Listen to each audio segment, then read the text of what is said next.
This poem, it talks about the consequences, the incidents, about the images of pre-independence. That freedom is going to be heavenly.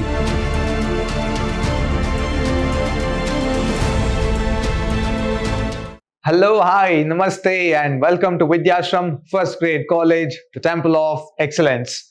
I am Nanda Kishore, Faculty of English in Vidhyaashram, MYSURU. In today's session, I am going to talk about one of the poems prescribed to BA and BCA first semester MYSURU University students. The poem titled as Where the Mind is Without Fear, composed by Rabindranath Tagore. So let us see what is this poem all about in today's session. First, let us know something about the poet and the poem. Written by Rabindranath Tagore, where his initial name was pronounced as Rabindranath Tagore. He was born on 7 May 1861 in Kolkata, West Bengal, and he died on 7 August 1941, just 6 years before the independence.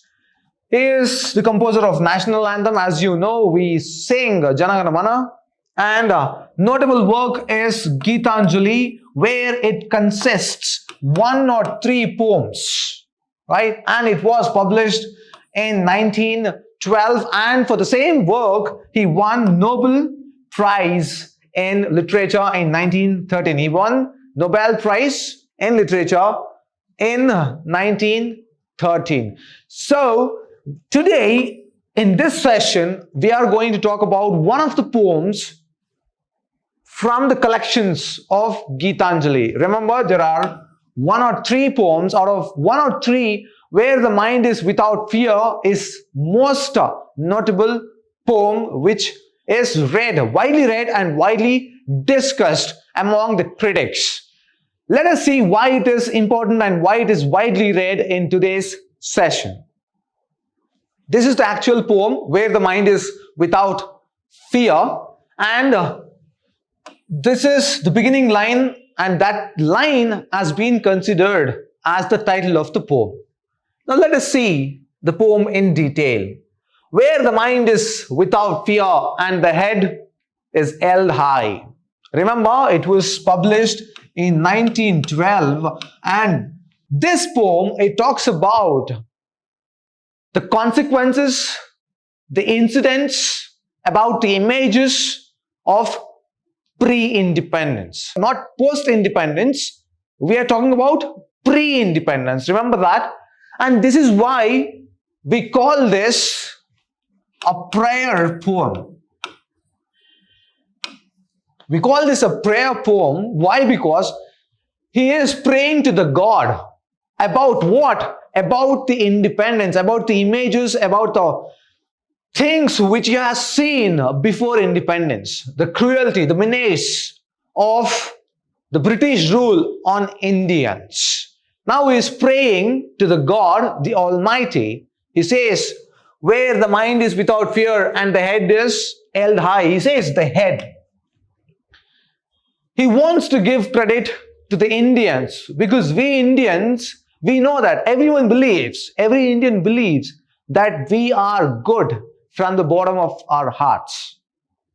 We were not cruel. We didn't want to overpower some of the people. We didn't colonize some of the people. We didn't demolish, we didn't destroy indigenous people, their culture, their tradition. No, we didn't do it. So Rabindranath Tagore says that the head is held high. And this line, these words could be interpreted in some other way, which means that we have not done anything, any wrongdoings. So we don't have to bow our head. While the other hand, Britishers are doing so much bad, so much worse to us, and they are holding their heads high. They held up. But on the other hand, we Indians, we need to keep our head high. We should be proud about ourselves. Need not feel bad about it. Where knowledge is free, He says, knowledge is free. What is the meaning of it? It is a bit complicated to see this line. He says, knowledge is free in the sense, he wants to tell that let the Indians be educated. Indians are fearing to gain the experience or to gain the knowledge or to gain freedom. It's because they are uneducated. They don't know what is happening. So they want to have more knowledge. Let them get educated. It is free of cost. And on the other hand, it means that education or the knowledge is not limited to higher caste people. It is just for everybody. It is not limited to higher caste. It is also meant for the lower caste. That is the reason why he begins Shantaniketan, the free school, open school. It means that anybody can join in and you can just learn anything from the nature. Knowledge is not limited to few people, but Brahminical society, the higher caste society, believed that knowledge should be possessed by only Brahmins, which is not true.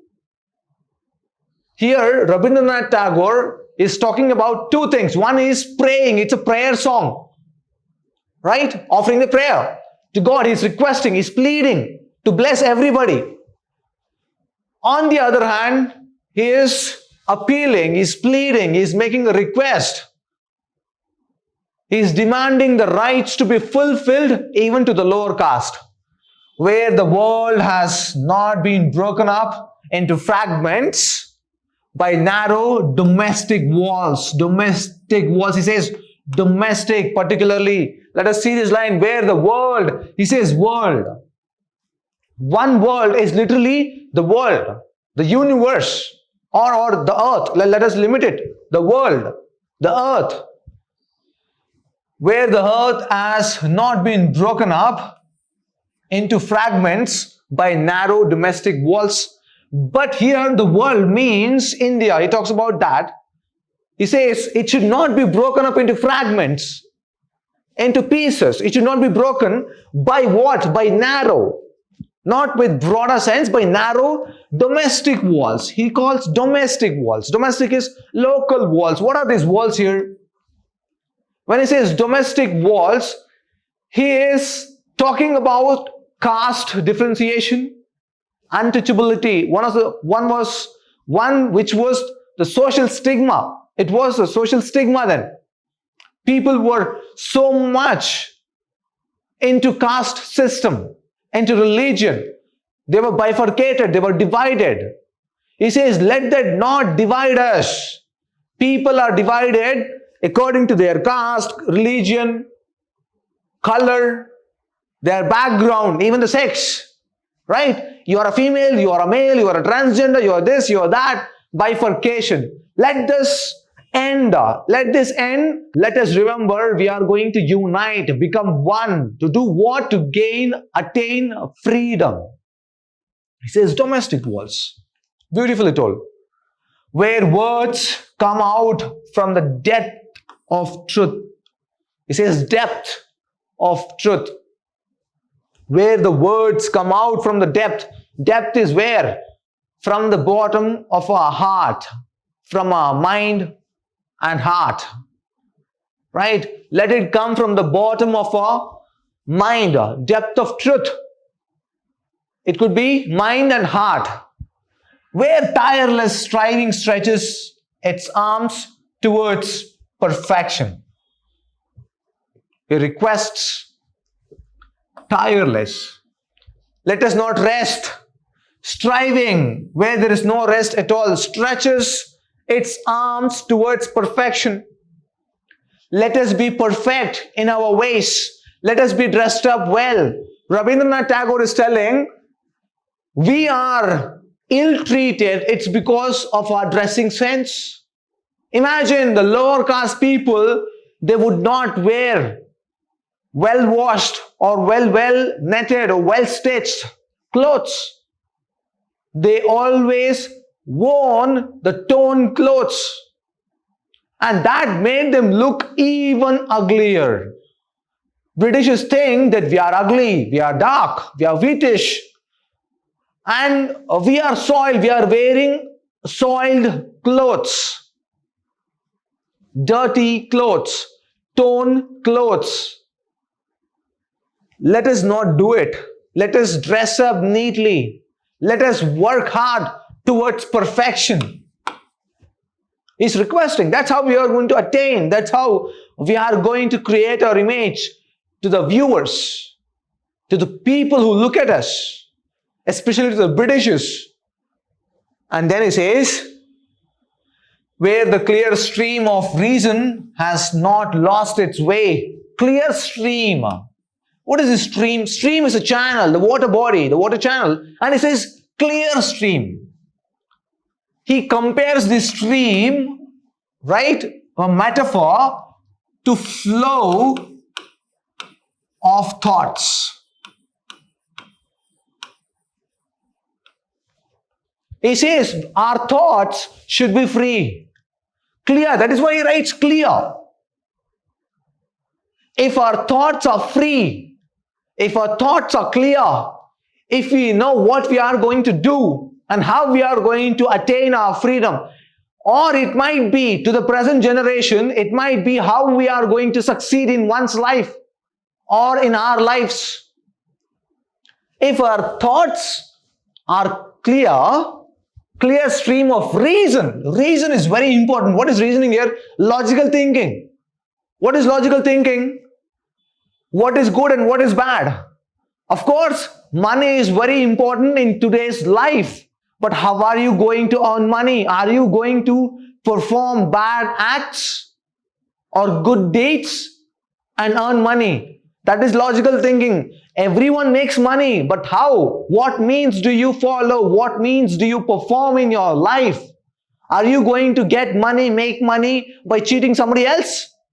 Or are you going to make money with your hard work, from your hard work, using your brains? Think about it. Logical thinking has not lost its way. He says, he gives credit to the people there. We Indians have everything. Let us be even better. That's why in the previous line he talks about being perfection. Rest. Let us not rest. Rest comes later.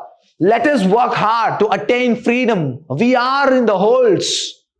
We are in the grip. We are under control of Britishers. We are just puppets in their hands. They are going to make us dance. Let us free ourselves from the shackles. And then he says, into the dreary desert, sand of dead habit. He says, where the clear stream of reason has not lost its way, into the dreary desert and sand of dead habit. It has not lost its way. Let us not lose it. Where? The dreary, the fearful, horrible, hot desert. Sand of dead habit. It lies there dead. What will the sand do there? It always lies there, doing nothing. Only thing that happens, the process that happens is heating and getting cold at night. During the day, the temperature goes high, the humidity is too high. During the night, it goes down below 0 degree. Yes, in the desert. So let it not happen. He's comparing the compare and contrast. It is paradox. And then he says, where the mind is led forward by thee. And then he says, where the mind, whose mind? He is requesting the mind of the people of India is led forward. It should lead forward, not backwards. It should lead forward by thee. Who is thee? Thee is you. Who is you here? The God. He says, led forward by thee into ever widening thought and action. Into ever widening. Let us widen our perception. Let us widen our thinking ability. Let us widen the way we look at things. Let us widen our prediction. The way we predict. He says, widen thought, thinking process and action. Apart from that, he says, the thought process should widen up. We should become liberals. We should become, he says, the thought process should be such that let us just not be staunch followers of something. It could be religion, it could be the caste, it could be the creed or color. Let us not stick ourselves. Let me tell you, with thought process, one of the novels written by Mulkraj Anand, Untouchable. Remember that? Yes, in that, where B.C.A gives the call he gave, I am B.C.A, the untouchable, make way, don't touch me. The thought process, let us not imply that, let us not harass people based on the creed, sex or caste or religion or whatever it might be. And it says action. Let us not just sit there. Just sitting there would not give us the freedom. Let us not just sit and think, we want freedom, we want freedom, we want freedom. No, we are not going to get the freedom. Action. Let us widen up. Let us start working. Let us start sacrificing something. Ultimately, most of the millions of people, they ended up sacrificing their lives. Action. There is no broader perspective when it comes to action, widening action, than sacrificing self, sacrificing oneself. And in last line he says, into that heaven of freedom. Into that heaven of freedom. This thought and action should lead us to that heaven of freedom. He says, freedom is heavenly. He calls it heavenly. He says, freedom, the moment we get freedom, because we were ruled by Britishers for more than 3 centuries, 4 centuries, right? And he says that freedom is going to be heavenly. That is heaven. You're going to see heaven on earth. My Father, he says, my Father. Who is my Father here? God. He's calling my Father God. Let my country awake. Now he says, let my country awake. Let my people awake. Is directly asking, let my people awake. Kindly, this is the prayer song, and he says, kindly bless my people. Kindly bless the people of my country with all this thought process, thought-provoking actions. Let them rise, awaken, rise, and move towards the heaven of freedom. And my Father, my God, you are the only one who is going to make it happen. You are the only one. So kindly bless them. Let my country awake and attain its freedom. This is a simple and beautiful poem. So this is the thought process, the prayer song, where Rabindranath Tagore is pleading, or the song is offered to the God, song offered to the God, and he requests to bless the people of our country, to bless the people of India, to gain freedom. So that is about the poem. Let us see the previous year's questions. Whom does Father refer to in the poem where the mind is without fear? We already know it is God. So this is only 1 mark, right? And this is for 5 mark annotation. Where knowledge is free, where the world has not been broken up into fragments by narrow domestic walls, you have to annotate. You have to write the annotations. You should know how well to write it. I have been giving a lot of ideas regarding how to attempt the questions on annotation. First, you have to write about the poem. This extract is taken from the poem Where the Mind is Without Fear, composed or written by Rabindranath Tagore. Yes, here the poet Rabindranath Tagore has composed 103 songs, and the collection of songs is known as Gitanjali. It was published in 1912 and won Nobel Prize in 1913. And out of those 103 poems, Where the Mind is Without Fear is one of the well-known, well-read poems. And in this poem, where the knowledge, and then you take up, as I have told you in the previous video as well, the previous session, I have given you plenty of explanation about attempting this, and then you talk up this or take up this lines and talk about what he meant, what the poet meant. You have to write something before what has been prescribed before this. Maybe not a summary, but you have to critically analyze this. What the lines mean, what the words mean. Next is for 10 marks. What is the central theme of the poem where the mind is without fear? What is the central theme of the poem where the mind is without fear? So what is the central theme? The central theme is such that it is a prayer song, right? The song offered to the God. And the central theme is the poet is requesting the God, pleading the God to bless the people of India, the people of our country, people of this country to be awakened and just to follow their soul, heart and mind and attain freedom through hard work, through hardship. So that is the central theme. And I have told you 10 marks, you can always talk about the poem, the poet, his works, a bit of Gitanjali. Of course, you have to talk about his work, Gitanjali, why it is important. 1912 published, 1913 Nobel Prize winning, 1 or 3 poems out of that. This is one of the poems, you have to talk about it again and again for both annotation and for 10 marks. Writing this same thing about poem and poet for both annotation and question and answer. 10 marks is a must. Don't think just because I've written for annotation, I don't have to write it here. Don't do that mistake. You have to write for both annotation and 10 marks. So that's how you're going to attempt the questions. So this is all about today's session. And I'm going to meet you in my next session with new topic. There is one more topic left. That is the 5th poem prescribed in your first semester, BA and BCA for Mysuru University students, The Tiger and the Deer by Sri Aurobindo.